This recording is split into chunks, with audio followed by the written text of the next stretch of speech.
Beneath Pennsylvania's quiet hills and forests lie secrets that defy explanation: ancient earthworks, mysterious stone structures, and artifacts no one can fully decode. For centuries, these sites have raised questions mainstream history can't answer. We're lost civilizations here far earlier and far more advanced than we've been told. But not all mysteries are built from towering stones. Some are found in the quiet, dusty layers of the earth itself.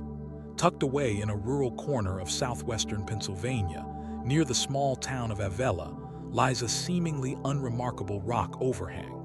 For thousands of years, it provided shelter from the rain and wind, a temporary home for generations of people whose names and stories are long forgotten. To the untrained eye, it's just a shallow cave. But to archaeologists, Meadowcroft Rockshelter is one of the most controversial and mind-bending sites in all of North America. It is a place that doesn't just ask questions about history, it threatens to tear the history books to pieces. The story of Meadowcroft's discovery begins not with a team of famous archaeologists, but with a local landowner and amateur historian named Albert Miller. In 1955, while exploring his family's property, Miller noticed something unusual: a groundhog hole near the base of the rock shelter. But this was no ordinary animal burrow. Peering inside, he saw that the animal had dug up what looked like ancient stone tools. Miller, understanding the potential significance, did something remarkable. He left the artifacts exactly where they were and carefully covered the hole back up. For nearly 2 decades, he protected the site, waiting for the right person to reveal it to. That person was Dr. James Adavasio, a young archaeologist from the University of Pittsburgh. In 1973, Adavasio and his team began what would become one of the most meticulous excavations in American archaeological history. What they found was a time capsule, layer upon layer of human occupation. The shelter contained ancient baskets, pottery, and thousands of stone tools, tracing a continuous line of human activity from the colonial era all the way back to a time that should not have been possible. As they dug deeper, past layers from known historical periods, past artifacts from well-documented Native American cultures, they kept going and going. The deepest, oldest layer of the shelter yielded unmistakable evidence of human presence: carefully crafted stone blades, the remains of ancient hearths, and charred bones from meals eaten long ago. Then came the radiocarbon dating. This process measures the decay of radioactive carbon in organic material, like those charred bits of wood from a fire. It's the gold standard for dating ancient sites, and the numbers that came back from the lab were nothing short of shocking. The oldest artifacts were dated to around 16,000, some even suggesting 19,000 years before the present. This is where the mystery deepens, and the scientific community erupted. For decades, the accepted story of how humans first came to the Americas was known as the Clovis First model. This theory stated that the first people crossed the Bering Land Bridge from Siberia into Alaska around 13,000 years ago. As the massive glaciers of the last ice age began to retreat, they supposedly moved south through an ice-free corridor, spreading rapidly across the continents. Their distinctive stone spear points, known as Clovis points, were found at sites from coast to coast and were considered the oldest evidence of humans in the New World. Meadowcroft's dates didn't just challenge this idea, they completely shattered it. If people were living in Pennsylvania 16,000 or even 19,000 years ago, that means they were here thousands of years before the ice-free corridor even opened up. So how did they get here? Did they travel along the Pacific coast by boat, skirting the ice sheets in a migration we have yet to fully understand? Were the first Americans not big-game hunters following mammoths, but a much earlier wave of people whose story has been almost entirely erased? Of course, such a radical claim faced intense scrutiny. Skeptics argued that the ancient charcoal samples could have been contaminated by groundwater or by much older coal deposits that are natural to the region, which would throw off the dating process. They questioned the methodology, the stratigraphy, everything. But Adavasio and his team have spent decades defending their work, conducting over 50 separate radiocarbon assays that consistently reinforce their original findings. The evidence at Meadowcroft is layered with a precision that is hard to dismiss. The debate raged for years, a classic scientific battle between a long-held theory and a new, inconvenient piece of evidence. But as time has passed, other pre-Clovis sites have been discovered across the Americas, from Chile to Texas, slowly lending credibility to Meadowcroft's impossible dates. This small rock shelter in Pennsylvania was the first to boldly suggest that the human history of this continent is far older and far more complex than we ever dared to imagine. It forces us to ask a profound question. If we've been wrong about when people arrived, what else have we gotten wrong about the first chapters of the human story in America? While Meadowcroft Rock Shelter challenges the timeline of human arrival, another Pennsylvania mystery speaks to a different kind of enigma, not when people were here, but what they were thinking. Scattered across the world are ancient carvings on stone, messages from the past that have stubbornly refused to give up their secrets. And along the banks of the Allegheny River, in the remote wilderness of Warren County, lies one of North America's most perplexing and isolated collections of these rock art messages. These are the Sugar Run Petroglyphs, a series of intricate, complex symbols carved into a riverside boulder. They are ancient, they are elaborate, and to this day, no one knows for certain who made them, when, or what they truly mean. Discovered by European settlers in the 19th century, the petroglyphs are etched into a large sandstone rock that slopes gently toward the river. The carvings are diverse and strange. There are recognizable figures like birds, serpents, and human-like footprints. But alongside these are abstract, geometric patterns that defy easy explanation. Concentric circles, spirals, zigzag lines, and a series of deeply carved cups or pits. This mix of the familiar and the utterly alien is what makes the site so captivating. It feels like a language, but one for which we have no Rosetta Stone. The style of the carvings doesn't neatly match the artistic traditions of any known Native American tribe from the region, such as the Seneca or the Iroquois Confederacy, who were the historical inhabitants of the area. This disconnect is the heart of the mystery. If not them, then who? One of the most prominent theories is that the petroglyphs are the work of a much older culture, one that predates the tribes encountered by European settlers. Some archaeologists have suggested a link to the Allegheny people, a mysterious prehistoric group known only from their unique burial mounds and artifacts found in the region. Others see similarities to the Adena or Hopewell cultures, famous mound builders from Ohio, who engaged in vast trade networks that could have reached into Pennsylvania. These cultures flourished over 2,000 years ago and were known for their complex spiritual beliefs and symbolic art. Could the Sugar Run petroglyphs be a remnant of their presence, a sacred site marking an important location on their journey? The river itself provides a clue. Waterways were the highways of the ancient world. A large, noticeable rock along a major river like the Allegheny would have been a natural landmark, a place to stop, camp, and perhaps leave a mark for those who would come later. The carvings could have served as a territorial marker, a spiritual altar, or a map of the surrounding territory. But there are more speculative ideas.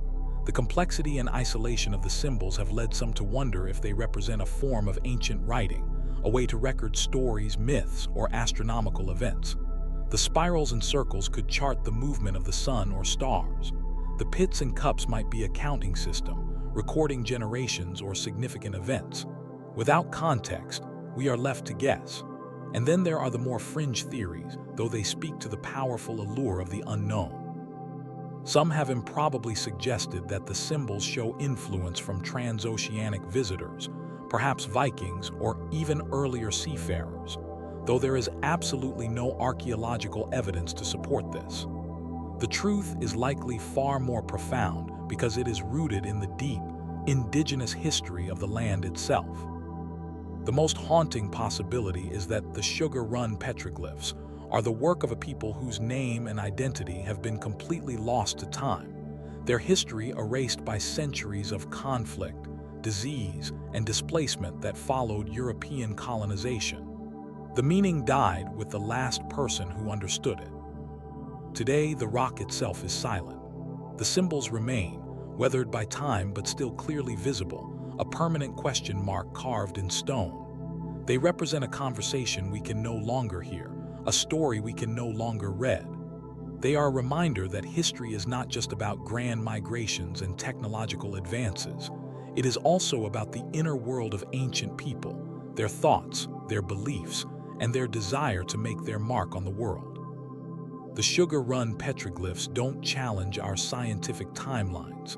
They challenge our understanding of the human heart across millennia. What was so important that it needed to be carved forever into the living rock? We may never know the answer, and perhaps that is the most powerful mystery of all. But not all mysteries are written in stone. Some are etched into the very ashes of ancient fires. Deep within the rolling landscapes of Pennsylvania, nestled in places like the Meadowcroft Rockshelter and the banks of the Gunnar's Run in Fishtown, lie remnants of hearths that defy everything we thought we knew about early human history. These aren't just campfires. They are time capsules, carefully preserved layers of charcoal and cracked rock that whisper secrets from a past far older than anyone ever imagined. And what they reveal challenges the very timeline of human presence in North America, suggesting that someone was here, lighting fires and making tools, thousands of years before conventional history says it was possible. Let's journey to Meadowcroft, a rock shelter tucked away in Washington County. To the casual observer, it might look like nothing more than a sandstone overhang, a quiet place of shelter overlooking Cross Creek. But in the 1970s, archaeologist James Adavasio and his team began peeling back the layers of soil here, and what they found would send shockwaves through the archaeological community. Deep within the shelter, they uncovered ancient hearths, fire pits filled with charcoal, burned animal bones, and meticulously crafted stone tools. But the real mystery wasn't just what they found, it was how old it was. Using radiocarbon dating, a process that measures the decay of radioactive carbon in organic materials, researchers tested those charred remains. The results were staggering. The oldest fires had been lit around 16,000 radiocarbon years ago. But when calibrated to calendar years, that number jumped to 19,000 years ago. Let that sink in. 19,000 years. That's thousands of years before the Clovis people, long thought to be the first Americans, ever set foot on this continent. How is that even possible? For decades, the Clovis first theory dominated archaeology. It stated that humans crossed the Bering Land Bridge from Siberia around 13,000 years ago, as the glaciers of the last ice age retreated. Their distinct spear points, known as Clovis points, were found across North America and were considered the oldest evidence of humans here. But Meadowcroft's dates don't just question that theory, they shatter it. If people were in Pennsylvania 19,000 years ago, they were here before the ice-free corridor opened up. So how did they arrive? Did they travel by boat along the Pacific coast, skirting the edges of the ice sheets in a migration we've yet to fully understand? Or is there another, even more ancient, route that we've overlooked? The hearths themselves tell a story of sophisticated living. These weren't just random fires. They were carefully constructed features, often lined with locally sourced rocks that helped retain heat. Over time, these rocks became fire-cracked, fracturing under intense and repeated heating. Archaeologists find them scattered around the hearths, their jagged, angular pieces and heat-discolored surfaces telling tales of countless meals cooked and warmth shared. In some hearths, remnants of ancient meals survive, charred nutshells, animal bones, and even fragments of plants. These clues help us understand what those early people ate: mammoth, mastodon, camel, and seasonal plants that they gathered from the landscape. At the Gunnar's Run site in Fishtown, Philadelphia, similar hearths were discovered, one even containing a burned projectile point. These sites were clearly used for cooking, processing food, and perhaps even social gatherings, suggesting a level of organization and adaptability that we rarely associate with such ancient times. But the mystery deepens when we consider who these people were. Are they the ancestors of the Lenape or other Native American tribes historically known in the region? Or were they part of a completely different group, a lost wave of migration whose identity has been erased by time? The problem is, beyond these hearths and the tools left behind, there's no direct evidence, no burials, no written records to tell us who they were. They are ghosts, their presence known only by the fires they left burning. Of course, such a radical claim faced intense skepticism. Critics argued that the ancient charcoal samples could have been contaminated by groundwater or older coal deposits, which would skew the radiocarbon dates. Others questioned whether the layers had been disturbed over time, mixing older and younger materials. But Adavasio and his team spent decades defending their work, conducting over 50 radiocarbon assays that consistently reinforced their findings. The stratigraphy, the layering of the soil, was pristine, showing a clear and undisturbed sequence of human occupation. Today, as other pre-Clovis sites are discovered across the Americas, Meadowcroft is increasingly seen not as an outlier, but as a pioneer, the first site to boldly suggest that human history here is far older and more complex than we ever dreamed. So what does it mean? If humans were in Pennsylvania 19,000 years ago, what else were they capable of? Did they have rituals, stories, beliefs that we can never recover? And why did they choose these specific sites like Meadowcroft and Gunnar's Run to build their fires? Were they mere practical campsites, or were they places of deeper significance, chosen for reasons we can no longer understand? The hearths remain, silent and enigmatic, challenging us to rethink not just when humans arrived, but how they lived, adapted, and thrived in a world that was vastly different from our own. They force us to ask, what other secrets are still buried beneath the soil, waiting for the right moment to emerge from the darkness? History is often written in blood, and some events leave scars so deep that the very earth seems to remember them. But what happens when the historical record tells a story of tragedy and loss, yet the ground itself reveals almost nothing? This is the eerie mystery surrounding the Wyoming Massacre, a brutal event that took place during the American Revolutionary War in what is now Luzerne County, Pennsylvania. According to historical accounts, on July 3, 1778, a force of Loyalist soldiers and Iroquois warriors overwhelmed Patriot militia in the Wyoming Valley, killing hundreds in a devastating defeat that became known as the Wyoming Massacre. The stories speak of widespread violence, burning homes, and a landscape soaked in blood. Yet when archaeologists search for physical evidence, artifacts, graves, remnants of the battle, they find almost nothing. It's as if the ground has swallowed the past whole, leaving behind only whispers and questions. Why does a well-documented historical event show so little archaeological trace? And what does this absence tell us about memory, loss, and the secrets the earth sometimes keeps? Let's set the scene. It's 1778 and the American Revolution is raging. The Wyoming Valley, a fertile region along the Susquehanna River, is a contested frontier. Patriot settlers have built homes, farms, and forts like Forty Fort and Fort Wintermoot. But Loyalist forces, led by Colonel John Butler and Iroquois warriors, see the valley as a key target. On that fateful July day, around 375 Patriot militiamen marched out to meet the enemy, hopping to defend their homes. But they were walking into a trap. The Loyalists and Iroquois forces ambushed them, and the battle quickly turned into a rout. Historical reports describe a chaotic retreat, with many Patriots hunted down and killed as they fled. The aftermath was brutal. Homes were burned, crops destroyed, and families forced to flee across the Pocono Mountains to safety. The stories that emerged spoke of hundreds dead, with some accounts even claiming that the bodies of the fallen were left unburied, scattered across the battlefield. Yet here, where the mystery deepens, Despite the detailed historical records, including first-hand accounts, military reports, and even maps, archaeologists have struggled to find concrete evidence of the battle.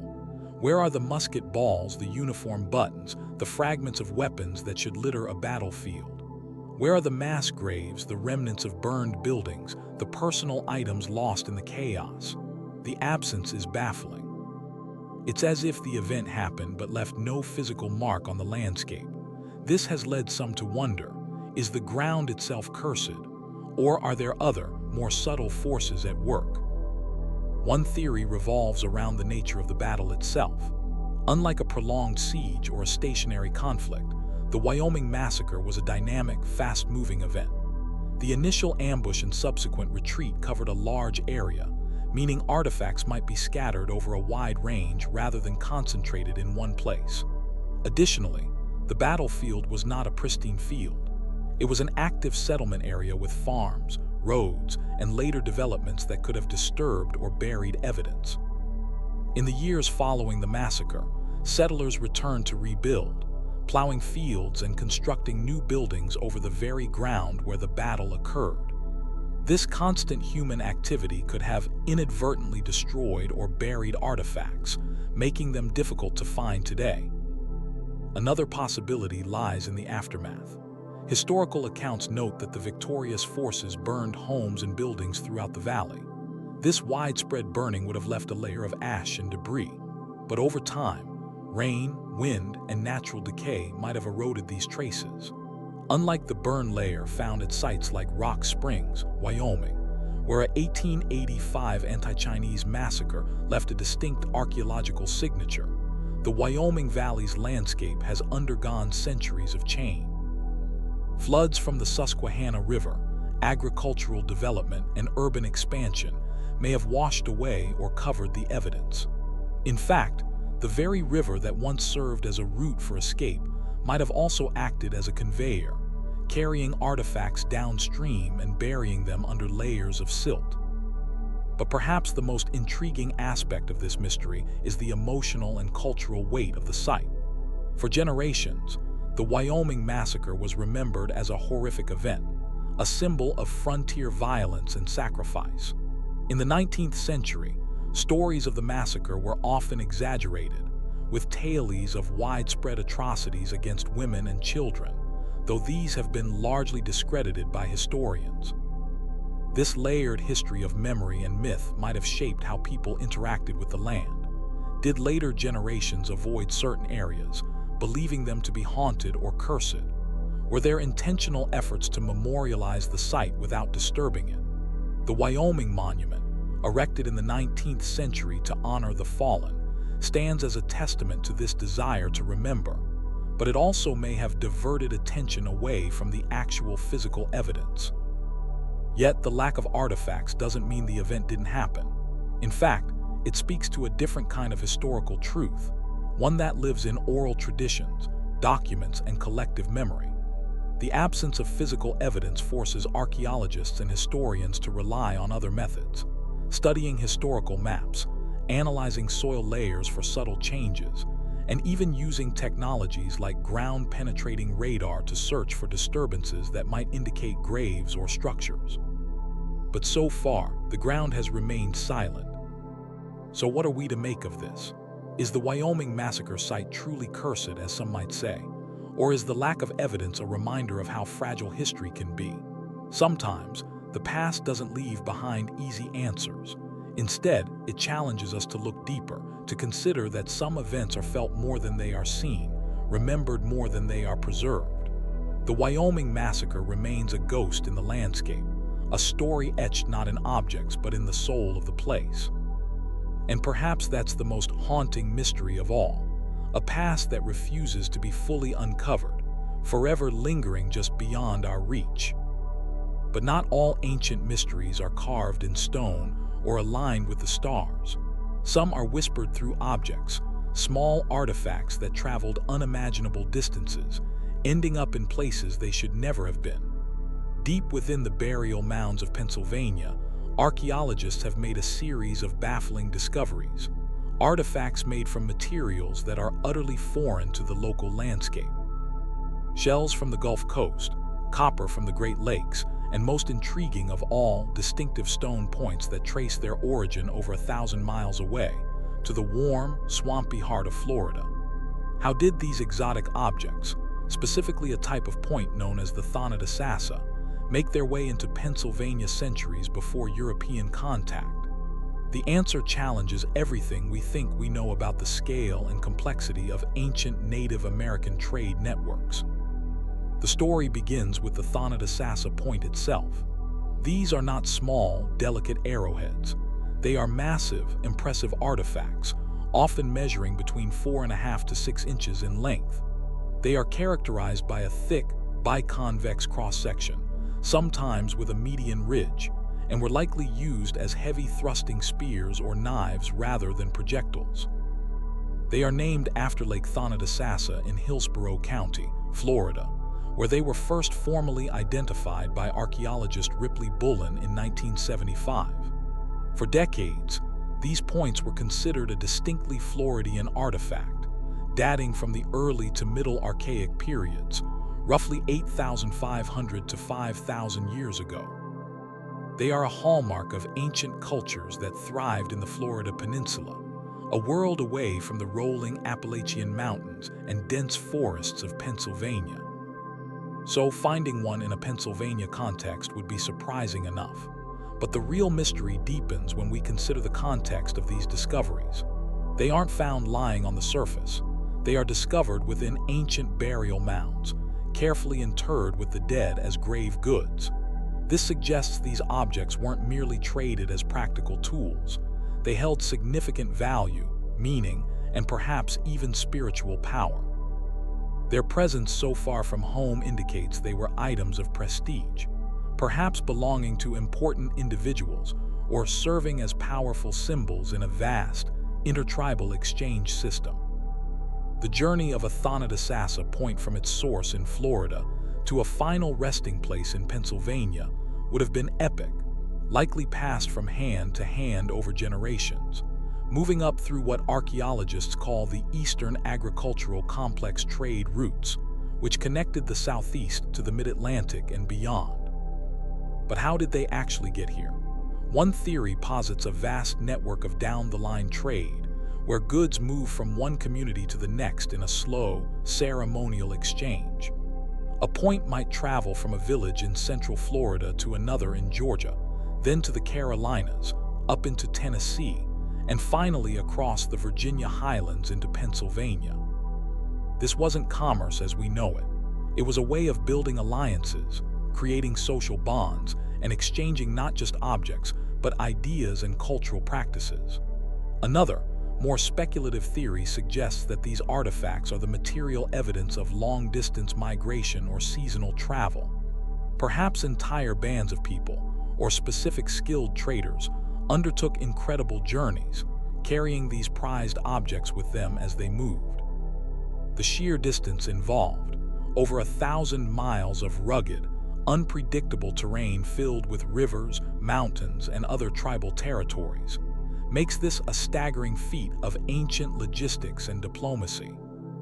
The materials themselves tell a story of incredible reach. Alongside the Thonotosassa points, Pennsylvania mounds have yielded marine shell gorgets from the Gulf Coast, copper beads made from ore sourced in the Lake Superior region, and mica from the Appalachian Mountains of North Carolina.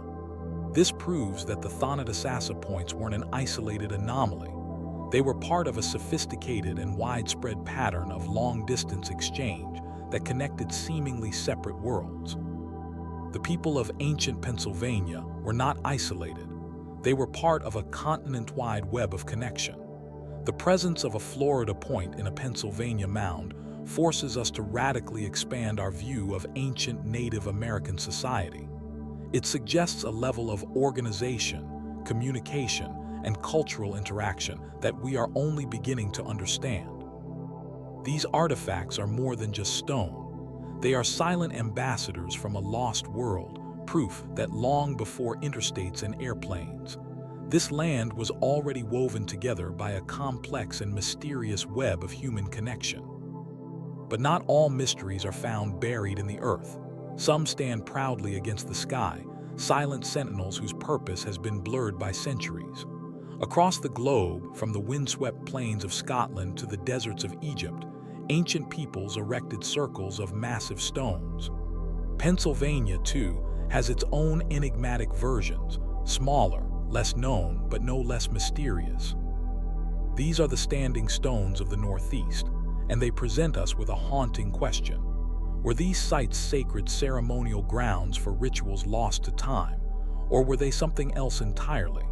Could they have been the sophisticated astronomical calendars of a forgotten age, precise machines in stone designed to track the movements of the heavens themselves? To understand the possibility, we can look to older, more famous examples that provide a clue. Consider Nabta Playa in Africa, a stone circle built over 7,000 years ago, making it older than Stonehenge by millennia. This site, constructed by a nomadic cattle-worshipping culture, was meticulously aligned with the summer solstice and the arrival of the annual monsoons. Archaeoastronomers found that its stones also aligned with key stars like Arcturus, Sirius, and Alpha Centauri. This wasn't just a place of ceremony. It was a functional calendar, critical for survival, predicting the rains that would fill seasonal lakes and provide pasture for their herds. This proves that ancient hunter-gatherers and early agriculturalists possessed a profound and sophisticated understanding of celestial mechanics. So why couldn't the builders of Pennsylvania's stone structures have possessed similar knowledge? The theory of astronomical alignment is compelling. Many of these stone circles, including potential sites in the Northeast, are arranged with a deliberate geometry that seems to correspond to celestial events. The most common alignment is with the solstices, the longest and shortest days of the year.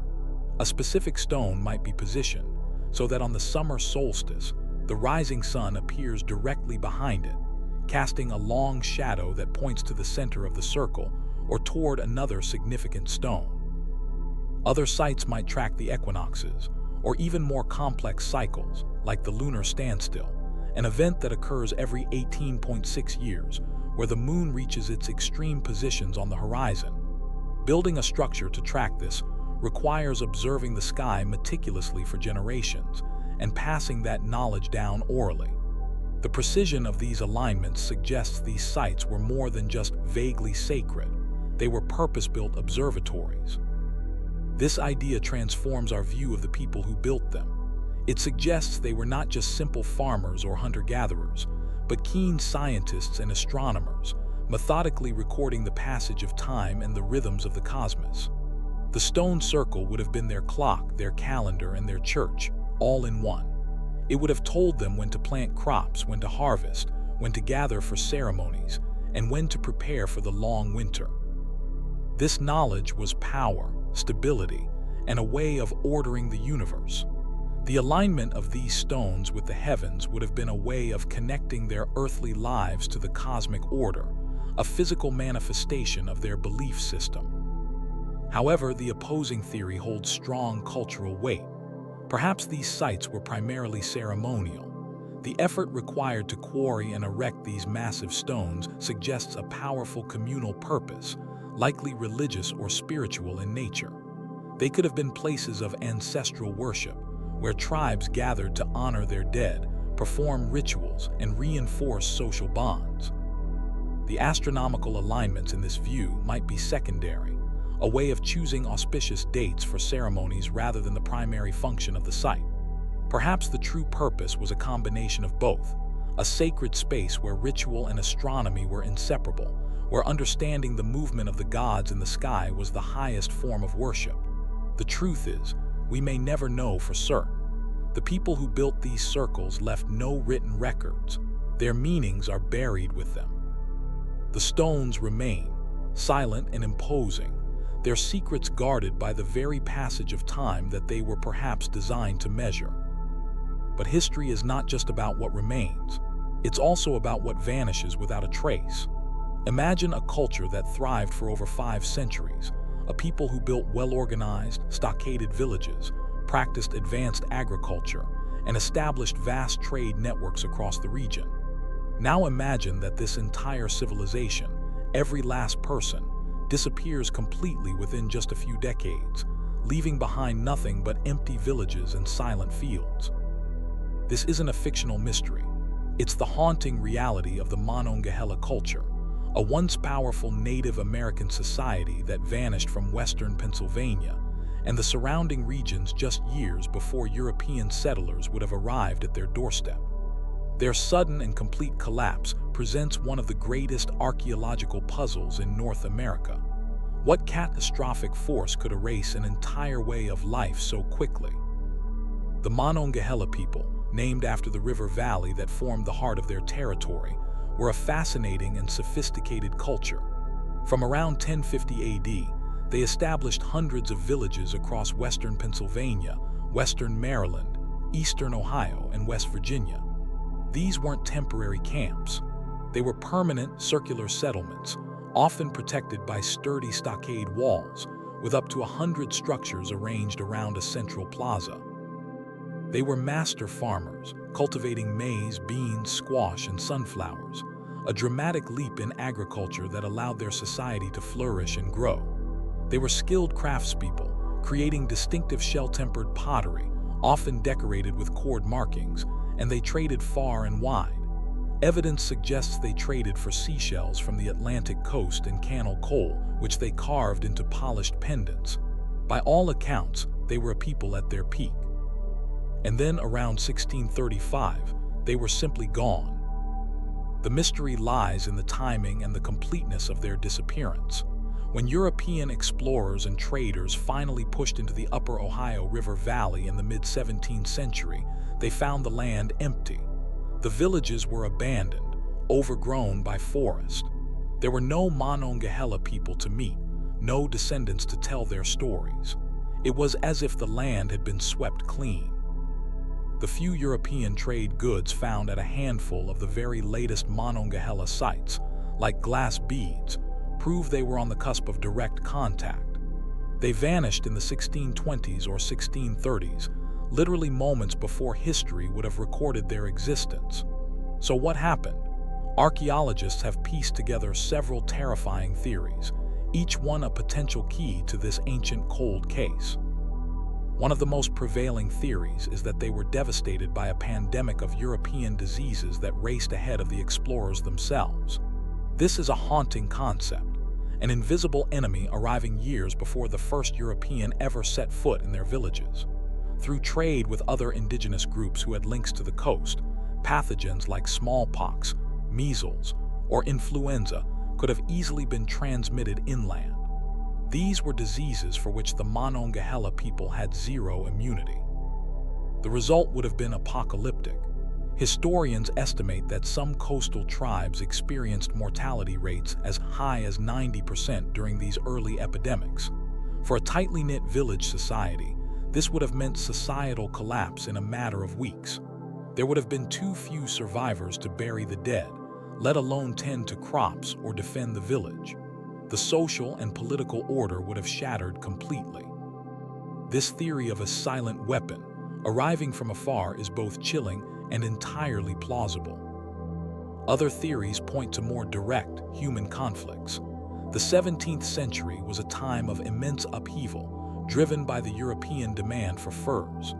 The powerful Iroquois Confederacy from New York began launching aggressive campaigns to the west to control hunting grounds and dominate the fur trade. Some researchers believe the Monongahela were wiped out or assimilated by the Iroquois during this period of warfare. Early maps and documents even suggest the Monongahela may have been the people referred to as the Black Minqua or Massawomic, who were recorded as enemies of the Iroquois. Perhaps they were conquered in a series of brutal attacks, their survivors absorbed into other tribes, their identity lost forever.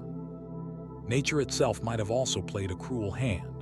Tree ring data suggests the region was struck by two severe droughts during the critical period of the Monongahela's disappearance, one from 1587 to 1589 and another, even more devastating one, from 1607 to 1612. For a society deeply dependent on agriculture, a prolonged drought would have been catastrophic.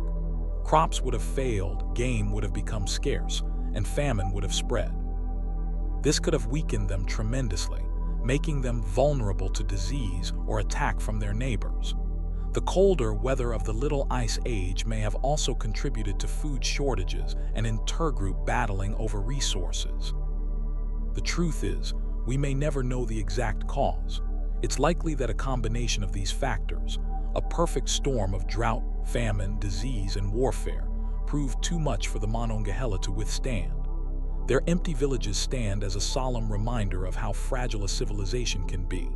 They force us to ask a profound question. How many other cultures have risen, thrived, and vanished without a trace, leaving behind only their silent, enigmatic ruins for us to ponder? Rivers are the lifelines of civilization. Since the dawn of time, humans have gravitated to their banks for water, for food, for transportation, and for the fertile soil to grow their crops. Across Pennsylvania, the Susquehanna and the Delaware rivers are lined with evidence of ancient villages, burial mounds, and generations of continuous habitation. But one major waterway tells a very different story: the Juniata River. This beautiful, 104-mile-long tributary of the Susquehanna cuts a scenic path through the ridges of central Pennsylvania, yet it holds a curious secret. Despite its size and obvious appeal, archaeologists have found a mysterious and perplexing lack of large, permanent ancient villages along its banks. Where we would expect to find a bustling corridor of indigenous life, we instead find mostly silence. Why would such a vital river seem to have been avoided by large, permanent settlements? The answer may lie in a combination of geography, history, and a name that itself means standing stone. The Juniata River is far from a minor creek. It's a major waterway, draining a vast basin of over 3,400 square miles. Its course passes through stunning water gaps in mountain ridges, creating valleys that would have offered rich resources for hunter-gatherers and farmers alike. And we know that people were here. The evidence confirms it was a place for hunting, fishing, and temporary camps. But the large, stockaded villages like those of the Monongahela to the west or the Susquehanna to the east are conspicuously absent from the main stem of the Juniata. It's as if the river was a highway, a place to travel and gather resources, but not a place to call home permanently. This pattern defies the normal logic of archaeology, making the Juniata an intriguing anomaly. One compelling theory is that the river, very name holds a clue to its mystery. The word Juniata is thought to be a corruption of the Iroquoian word Anyata, which means standing stone. The story goes that there was once a massive, 14.5-foot tall standing stone near what is now the town of Huntingdon. This stone was said to be covered in carvings that recorded the history of the local Juniata tribe. Then, in 1754, the stone vanished. Tradition says that when the tribe left the area, they took the stone with them. A second stone was erected by European settlers but was later destroyed in 1897. A fragment of it now resides in a museum. This legend suggests the area was spiritually significant, perhaps a territorial marker or a sacred site for multiple groups. In many cultures, such powerful neutral grounds were used for meetings and ceremonies, but were not for permanent settlement. The Juniata Valley may have been a shared borderland, a common hunting ground where different tribes could gather, but where no single group could establish a permanent village without provoking conflict. Geography itself supports this idea. The Juniata River cuts through the very heart of Pennsylvania, acting as a natural boundary between major cultural and linguistic groups. To the west were the lands of the Monongahela culture and later, the powerful Iroquois. To the east were the lands of the Susquehannocks and the Delaware Lenape people. The river valley could have served as a buffer zone, a kind of no-man's land that was mutually respected for its resources, but too contested and dangerous for building large, permanent villages that would be vulnerable to attack from multiple sides. The historical record from the 18th century supports this, showing the valley became a dangerous frontier during the French and Indian War, subject to raids. This pattern of conflict may have deep roots, stretching back centuries. Another possibility is that the evidence is simply hidden. The Juniata is known for its steep, sloping banks, and its propensity for flooding. The same forces that made the valley less ideal for building permanent villages, the frequent floods and challenging terrain, could also have erased the evidence of any smaller settlements that did exist. Ancient post holes, hearths, and refuse pits could have been washed away or buried under centuries of silt and sediment, hiding them from modern archaeologists. The river's power, which once may have drawn people, could have also been the very force that cleansed its banks of their presence. The mystery of the Juniata's missing villages forces us to think differently about how ancient peoples used the landscape. Not every resource-rich area was a place to live. Some places were meant for gathering, for hunting, for ceremony, or for passage. The Juniata River may have been less of a home and more of a sacred, shared highway, a place defined by a great stone that stood until its people, and their reasons for being there vanished into history, leaving us with a quiet river and a lingering question. In a place known for one of history's most famous battles, there lies a much older, quieter mystery, hidden in the earth and water. Far from the famous fields of Pickett's Charge, there is a natural spring, a place that has bubbled up from the ground for thousands of years. For ancient peoples, a reliable freshwater source was more than just a utility. It was a gift from the earth, often considered sacred, a bridge between the world above and the world below. And at this particular spring in Gettysburg, someone, or some group, felt compelled to leave a series of strange and deliberate offerings. The artifacts they placed there were not lost or discarded. They were carefully deposited, placed with intention into the water and mud, for a purpose that has been completely lost to time. What drove them to leave these gifts, and what were they hoping to communicate to the spirits of the water? The discovery of these ritual deposits is a classic tale of archaeology. It wasn't a grand excavation that uncovered them, but often simple, everyday events. In some cases, the artifacts were found during the construction of a house or a road, the backhoe's bucket scraping against something that shouldn't be there. In other instances, amateur archaeologists carefully sifting through the mud at the spring's source made the finds. What they pulled from the earth was a collection of objects that defied simple explanation. There were perfectly crafted stone tools, beautifully flaked spear points and knives that showed no signs of wear. These weren't worn out, broken tools thrown away. They were pristine, valuable items, seemingly brand new and placed directly into the water. Alongside them were other objects of personal significance, polished stone pendants, fragments of pottery, and other items that clearly required skill and time to create. The immediate question is, why? Why would a culture that lived a challenging, resource-intensive life deliberately discard such perfectly good and valuable items into a spring? This was not an act of trash disposal. This was an act of votive offering. Across many ancient cultures worldwide, springs, wells, and bogs were seen as liminal spaces, portals to the gods or the underworld. The Celts in Europe, for example, are famous for depositing massive hoards of precious metalwork, weapons, and even cauldrons into lakes and bogs as offerings to their deities. The practice at the Gettysburg Spring feels eerily similar, a Pennsylvania parallel to a global phenomenon. The offerings may have been a form of prayer, a request for something essential, perhaps for clean water to continue flowing, for success in an upcoming hunt, for fertility for the people and the land, or for protection from malevolent forces. Another theory suggests these deposits were part of a life cycle ritual. The spring, as a source of life-giving water, could have been intrinsically linked to ideas of birth, rebirth, and cleansing.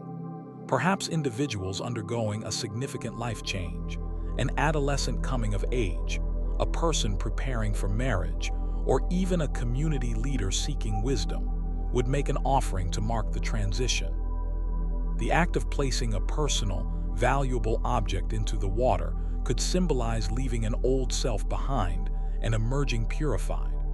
The spring would serve as a witness to this transformation, its constant flow representing the endless cycle of life.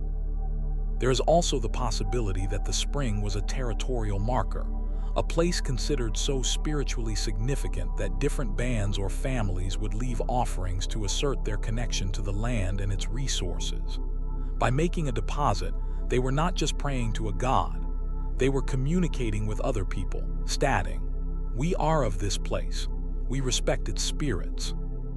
The variety of artifacts found, potentially from different time periods, could support this idea of a long-standing tradition upheld by generations.